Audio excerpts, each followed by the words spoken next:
Hi everyone, welcome to Spikes Asia by Campaign. Today's session we're going to talk about evolving strategies for the new path to purchase. So today I'm joined by Pankaj Batra, who's Chief Brand Officer at Pizza Hut APAC and SVP of Yum. He's calling in from Dubai. I'm joined by Dhiren Amin, he's the CMO Asia of Kraft Heinz based in Shanghai. Lyubomir Minkov is SVP of Marketing at Fairprice based in Singapore. And Rishi Bedi is VP SEA, Korea and Japan of InMobi based in Singapore as well. My name is Jessica Goodfellow. I'm the Deputy Editor and Head of Technology at Campaign Asia Pacific. I'm also calling in from Singapore. So Asia Pacific has varying levels of digital maturity, but shifting consumer behavior in the last 12 months has accelerated investment in digital advertising and the requirement for brands to undergo digital transformation. This is playing out against the backdrop of tighter privacy rules that requires marketers to rethink approaches. In this panel, we're going to review with marketers what strategies and channels have reached maturity, what innovative approaches they're investing in, and where there is still headroom for growth. So, Pankaj, I think it'd be good to come to you first. I mean, what channels that you rely on for marketing and audience data, have they shifted in the past year? Which ones are commanding a bigger share of the pie when it comes to these two areas? Yeah, I think the first thing I want to call out is that our business has actually evolved very dramatically towards the digital and e-commerce over the last 12 months. And that is not unexpected. We were already seeing growth year on year, but it's just moved much faster. And therefore, the investment that we were making in digital has accelerated. And in the past, we were really investing in e-commerce and mostly in paid search, display advertising, because the intention was to drive more traffic to the website. But in the new era, we've also seen a shift on the acquisition media. So really the awareness building is also happening on digital platforms. And we're really looking at a mix of traditional as well as digital new platforms like TikTok. And of course, existing social platforms are becoming more important as we drive more traffic. I think the logic and how it fits for Pizza Hut really is that consumers are looking for a contactless experience. Consumers are looking for, convenience, and the digital platform allows it, and there is more consumption happening there. So that's the driving factor. You mentioned, newer platforms like TikTok. I guess how do you work out when in your marketing mix how much share to put into newer platforms versus ones that have been around for longer and maybe you understand a bit more? We have a principle of, what we'd say is now, next, and new. And really what we try and do is if there's an unknown platform there or a platform that we've not really used on our brand, we would typically invest about 10%, on a certain campaign. So about 10% of that would go into really put, behind a new medium. And then we kind of monitor that very closely, make sure that we get learnings from it. And the good thing is that it's pizza, right? And pizza across the world, brings a smile on people's faces, makes them hungry. And therefore, when we get learnings from other markets, we're able to apply the same know-how in our region as well. So it's a universal love, and certainly, I mean, we'd be remiss not to call out how amazing your background is. I think we'll all probably order pizza immediately after this panel. Awesome. Let's come to you, Dhiren. It would be good to understand, from Kraft Heinz point of view, how would you describe your digital and mobile marketing maturity pre-COVID to now? How much has it been accelerated, and what gaps in your expertise or strategy have you been looking to fill in the past year? It's important to qualify that this changes by country. So in my remit in Asia, the shift towards digital and mobile marketing in China wasn't that significant because of two reasons. Number one, China was already a digital and mobile first market in its deployment. And secondly, the impact of COVID was done within the first 2 months of the year, as far as the majority of China was concerned. So there we didn't really have to change it because it was using TikTok and using multiple different mobile and digital platforms is the norm. Where we did see a large shift were in the other markets where COVID remained a significant reality for a majority of the year. and that's primarily a lot of the Southeast Asian markets, Indonesia, Thailand, Philippines, Malaysia. And here again, it's the shift towards mobile and digital was significantly faster. The first reason, of course, is the one that Pankaj mentioned. There was clearly a shift in purchase towards e-commerce, even of a small base, like it is usually in food products. There was a significant uplift in e-commerce because of people just wanting to not go out and buy at home, and that's unlikely to shift as we come out of COVID. Whenever we do, there we had to shift our monies towards in-platform and out-platform marketing, both in digital and mobile, to be able to support the e-commerce boost. So that is one very direct sales-driven shift. But the other one, of course, was more from a media channel standpoint, where the access to digital content and mobile content went up a lot because people were home and they were just browsing a lot more. It was intuitive. And so as awareness media, there was a shift towards digital and mobile. And that's slightly more significant in dollar terms because the amount of money then that shifted from our media mix to drive awareness on digital and mobile became a lot more in the Southeast Asian countries where COVID was more prevalent. So I think that's how we had to shift. So 2 points. One, not the same for all markets depending on the intensity of COVID. And two, in the markets where it was reality, there was a significant shift driven by its importance as an awareness medium. Just a quick follow-up question, because I think you raised a really interesting point. Do you think the past year has kind of accelerated a move to Asia Pacific and China being dealt with very separately? And I'm not sure how you treated them before, and I don't know if anyone has any other thoughts about this, but it seems as though China is being just approached as a completely separate entity, even more now than it was before, or have you got other thoughts? No, so my learning is China is always treated separately.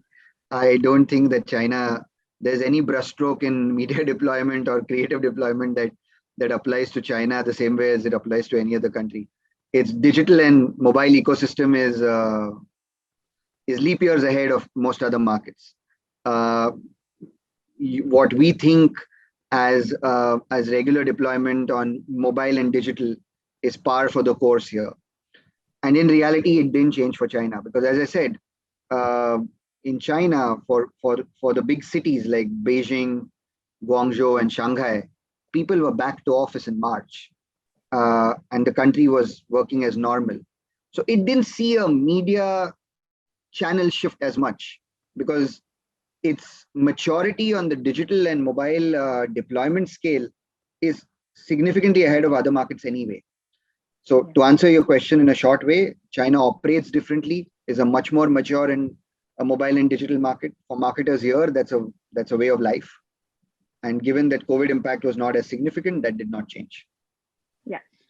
Jessica, I just had a point of view on that. And I think I agree with Dhiren. We've always looked at China as a separate market.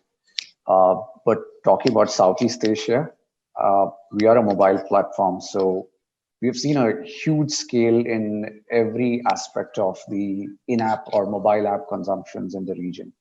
We've seen governments having outreach programs or contact tracing programs on apps. We've seen education apps scaling up. We have seen video. Pankaj spoke about TikToks. Of course, social mobile apps have gone up. E-commerce, Dhiren and Pankaj spoke about. Grocery apps, gaming apps, fintech. So we've seen that suddenly the consumers' adoption of mobile apps has gone up significantly, much more than what we saw in the past years. And in terms of number of users getting added onto the internet, I think Southeast Asia was about 45 million new users got added last year. So obviously, when you see the consumers are shifting a lot on mobile, and within that also in the app consumption, then it creates a shift in or creates a need for shifting the marketing strategy also, because mobile throws, and especially mobile apps, throw a lot of data, and the choice is for the marketer to leverage that new access that we've got from that data, and then devise better strategies. So definitely we're seeing a huge growth in the mobile side of digital in the region. Awesome. And I do want to drill down a little bit more on the mobile apps like you mentioned, but let's first, I guess, turn our attention to e-com, because it's been mentioned by everyone so far as obviously an enormous growth channel. Lyubomir, it'd be good to get your point of view. I guess consumer attention has obviously shifted to digital channels like e-com, streaming services, mobile apps. When you look at the approaches of marketers reaching consumers in these environments, what are some of the more innovative examples that you've seen that you'd like to maybe implement at your brand? Thanks, Jessica. I definitely agree with my colleagues that in Southeast Asia, in APAC, e-commerce really exploded over the last 12, 16 months. And it was the same for the online grocery space as well. So we are the largest player in Singapore, and we have a strong e-commerce arm, which basically turned the demand overnight, turned 3 times higher than the supply of slots. It was crazy during lockdown, and we had to very quickly respond, and which pushed a lot of our digital transformation plans ahead with 12, 24 months. So a real acceleration of our digital agenda. For example, we during the months of April to June last year, we shut down one of our physical stores and turned it into a fulfillment from store location for online. So those kind of very quick, rapid decisions to increase our slots and meet the consumer demand. So we opened, it's called dark store. We opened this dark store to fulfill orders. We increased our capacity across logistics, and at some point we became the #1 downloaded app in Singapore, ahead of TikTok for a moment. So then basically everything changed from trying to increase awareness and acquire customers. Now marketing became about sustaining repeat purchase and improving loyalty mechanics and overall stickiness, because the demand was already there. And it's interesting to notice what happened after June and July, where the lockdown in Singapore finished. In fact, demand stayed. And I'm sure that my colleagues can confirm that the levels that went up in Q2 last year actually remain for the rest of the year. And we are also seeing a very strong start of 2021 with strong January. So definitely e-commerce is here to stay. And I would say the established e-commerce ads in the different sectors don't have any more awareness issue. It's more about sustaining and customer loyalty. So one of the biggest focuses for us for this year is to improve our loyalty mechanics and to retain customers and to really foster that second, third, and fifth purchase with us. Because our data shows us that after the 5th purchase, the customers stay. The stickiness improves rapidly. And that also, if you're going back to the marketing mix, there's a very strong shift also, at least for us, from pure paid marketing push towards way more focus on CRM. So trigger-based journeys, redemptions of vouchers, content which is personalized and matters for the client versus everyone gets the same campaign. So right now it's really about nurturing that growth base and making them loyal customers, because definitely e-commerce is here to stay and keeps growing. Just a quick follow-up question, and I think you somewhat answered this in the last part of your answer. But as you shifted, as you say, from the awareness into more of the building loyalty, and I know you talked about CRM, but what kind of channels were you thinking about when trying to build that loyalty beyond obviously kind of developing your own loyalty programs, etc.? Were there specific channels that ended up playing a bigger part in your marketing mix? So CRM becomes the key channel. We're currently working with Salesforce to design a lot more trigger-based journeys and to everything related, basically putting in the smoothless, flawless journeys all the CRM assets that we have, from not just newsletters, but PNS, in-app messages, app pop-ups, web pop-ups, and basically moving to a smooth, personalized transition. So we focused a lot on AI algorithms, where we are offering either it's micro segment level or at personal level, the products and promotions that the customers really value. So to me, that is the most important channel now. But of course, using paid channels for resurrecting customers that have churned. So definitely Facebook and Google are still big, important part of our mix. And for us, especially maybe that is a specific of the Singapore market, affiliate is a very important channel as well. Affiliate marketings and cashbacks are still an important channel, and you have to be present in that area. And of course, using the app as a marketing tool is key, and doing a lot of app partnerships as well. Awesome. Great. I just kind of want to bring Dhiren into this conversation a little bit, because I know you obviously sit at a different part of the marketing ecosystem. I'm interested because you mentioned in your previous answer, e-commerce is here to stay, and obviously it does appear as though the trends are saying that based on what Lyubomir just said. When you're thinking about a return to normalcy, or whatever the new normal looks like, how do you think about e-com playing in your overall marketing mix when stores reopen? Do you think, how will it kind of play out? Well, from purely a consumption standpoint, the number of times, whether in terms of occasion or basket size,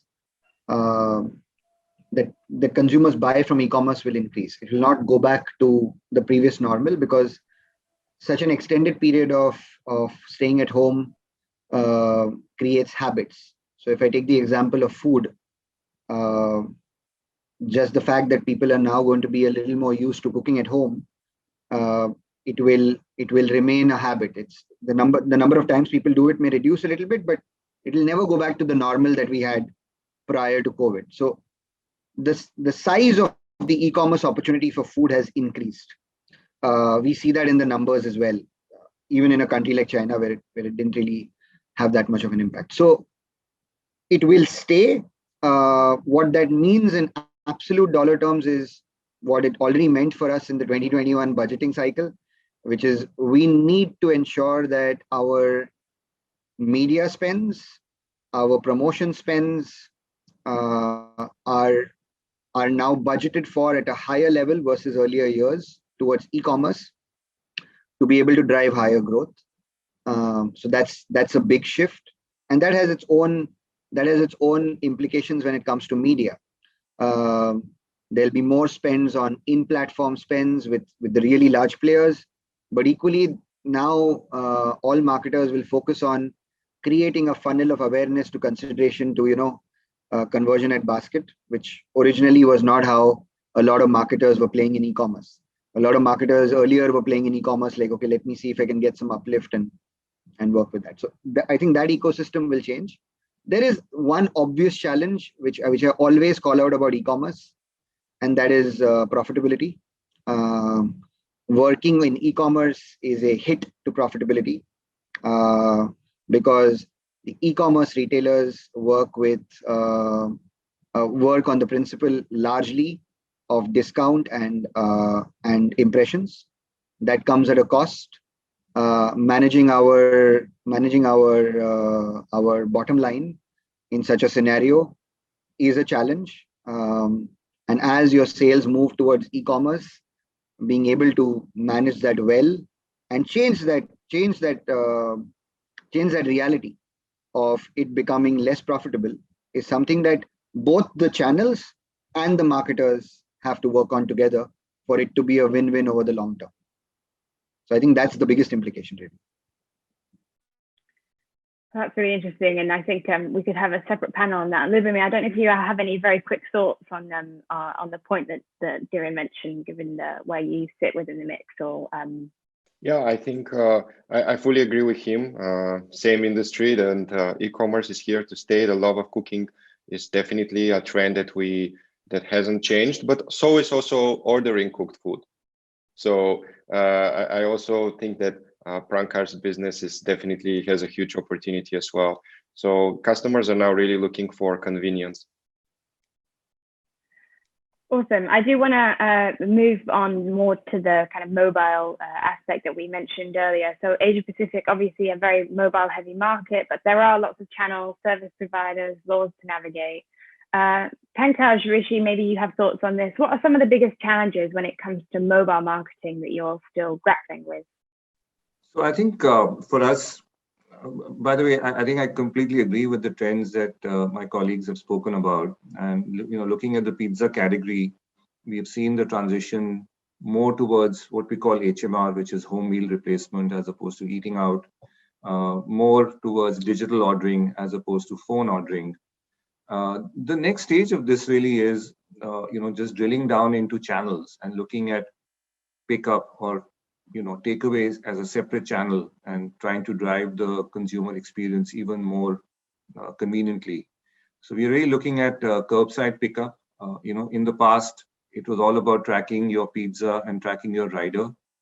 With pickup, what we want to do is track the customer so that we can really start cooking the pizza when the customer is 12, 13 minutes away from the store so that they can get the hottest pizza when they're picking it up.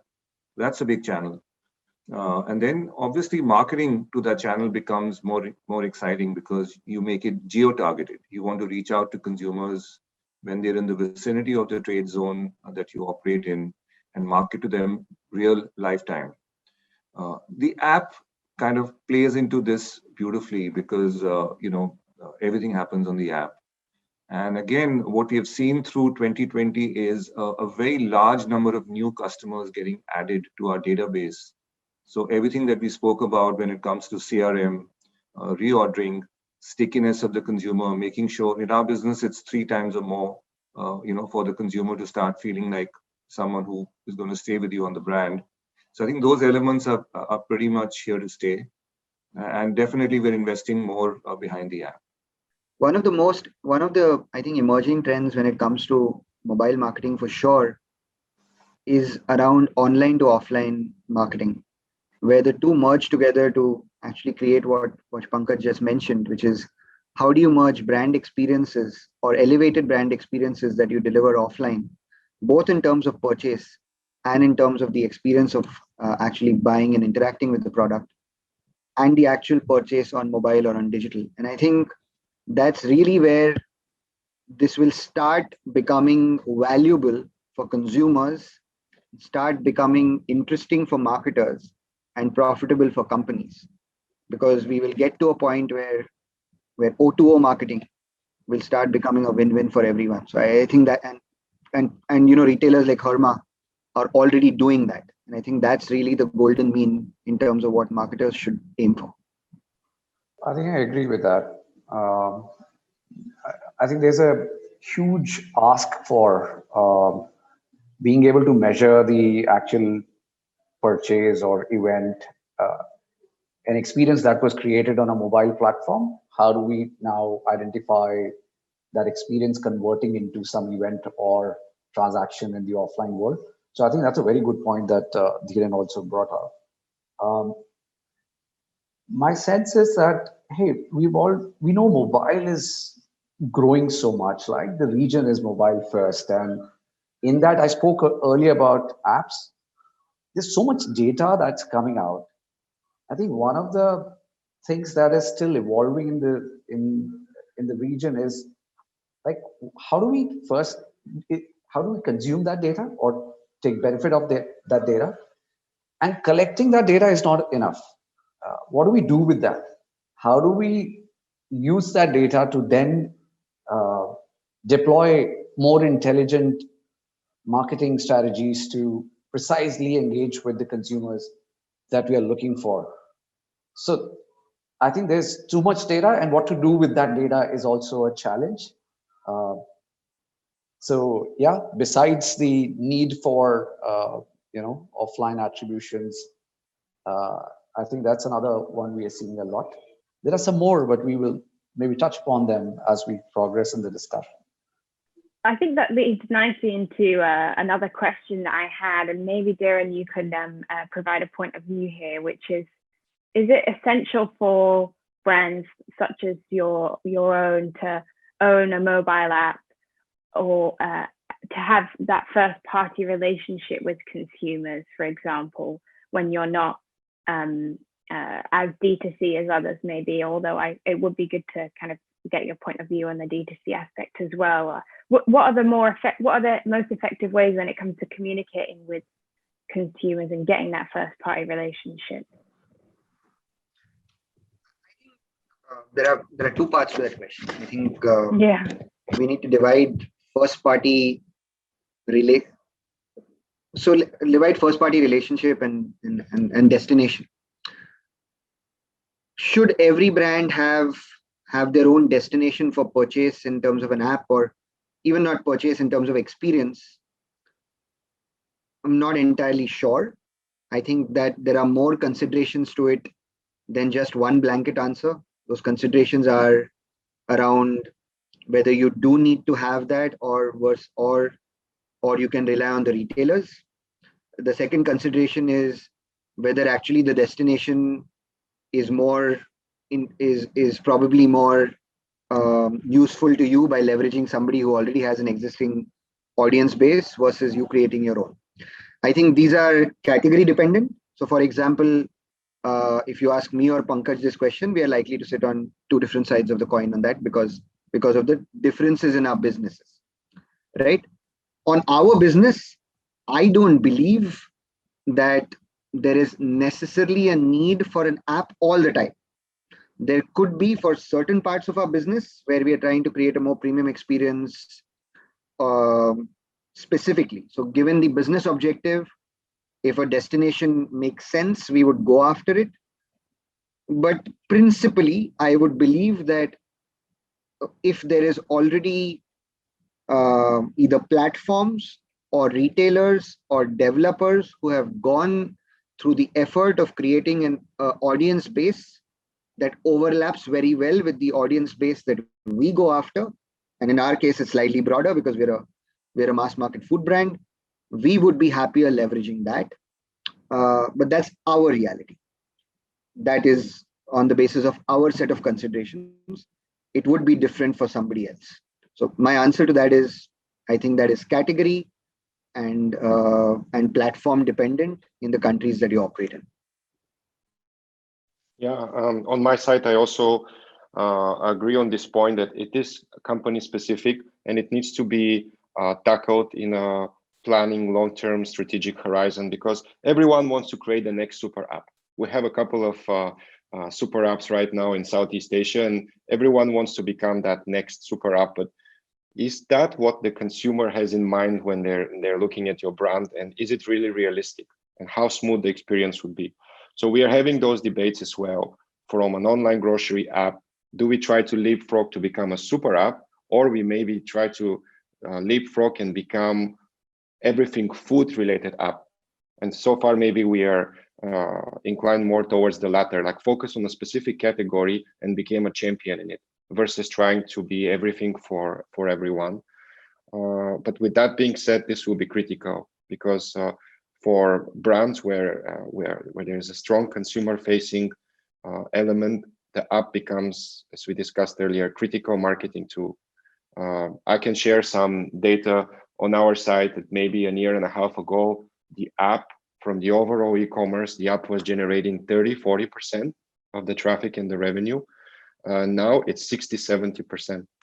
So it really becomes the main channel where consumers interact with our products. And not only that, but it is an extremely powerful marketing tool. Our push notifications are generating 2 to 3 times better conversion rate than newsletters and EDMs. And combining newsletter with push, with app inbox and app pop-up into smoothless journey is really, really powerful. Adding reward wallets on top of that and being able to tier up the different rewards and to call that next call to action for the customer in a very organized way and have a strong app inbox experience is very, very, very key. combining it with gamification and loyalty is where really I feel the magic happens, and you have a happy customers who are staying with you over the long run. Awesome. I think we've got time maybe just for one more question. So Rishi, I'll come to you because I know InMobi conducted a survey last year. It found that a significant proportion of marketers intended to increase their investment in in-app advertising. Feeds nicely into what we've just been discussing about the growth of mobile apps, and whether you own them or whether you partner. Just be good to get your point of view on where you kind of see in-app advertising playing out over the next few years when it comes to Southeast Asia or Asia Pacific more broadly. Sure, Jessica, thanks. I think we've spoken a bit about, I've already spoken about where consumers are shifting already. I think what we are seeing is cookies are getting deprecated. So the need for targeting users based on some persistent identifier or deterministic identifier is much higher. I think the past audience segments, past strategies that were built on web or mobile web cookies would not be of any use in the coming months. So that's where in-app comes in place. Not so much on iOS, but on the Android side, which is the majority share of our markets. I think the device ID plays a very important role in stitching the journey on the online behavior, the app patterns, the patterns on the device, and also offline patterns where the consumer is traveling, which store or which fuel point or what airport is the consumer traveling, inside the country, outside. So all of that is around data. And I think that just brings me to a point that we've spoken about digital marketing maturity. I think we truly believe that in our region, the digital marketing maturity is the same as mobile marketing maturity. So you need to really invest your time, your strategies, your effort and time, everything on mobile, or building very different strategies around mobile. And one is around programmatic. We're seeing a shift in the way a lot of brands or our partners are buying more and more towards programmatic platform, less on the traditional way of buying through iOS. We're seeing use of first-party data. So if you have access to a first-party data provider or a partner, then you could pick up those audience segments and leverage. And thirdly, use of video. I think video brings in a very different, thought process when you talk about mobile, because the same assets that you were leveraging on a web platform, on a YouTube or a Facebook, do not really work so well on a mobile platform, or especially in-app. You got to mobilize them. There's a very different, experience. There's vertical versus landscape, portrait versus landscape, and there's different call to actions. So formats are different. I think these are three things: so programmatic, video, and data, or value exchange with consumers, because consumers are going to share their data only if there is a value exchange in return, and the exchange is to get better offers, to get more contextual, advertisers. So advertisement. So those are some things that we believe in, and that's where we see the market shifting a lot towards. That's a really great summary, and a good place for us to wrap up. I wish we could stay for longer, but it's been a really great discussion, lots of insights for everyone to use. So I just want to say a huge thank you to the panelists, Pankaj, Dhiren, Lyubomir, and Rishi. Thank you to our partner InMobi, and do check out the next session on Spikes by Campaign. It'll be on the economics of culture with STV, Manulife, and TBWA. Be sure to stick with the session and catch up what's left of the next couple of days. Thank you so much, everyone. It's been a lovely discussion. Thank you very much. Thank you. Thanks, Thank you very everyone. much. Bye. Thank you, everyone. Jessica, for moderating.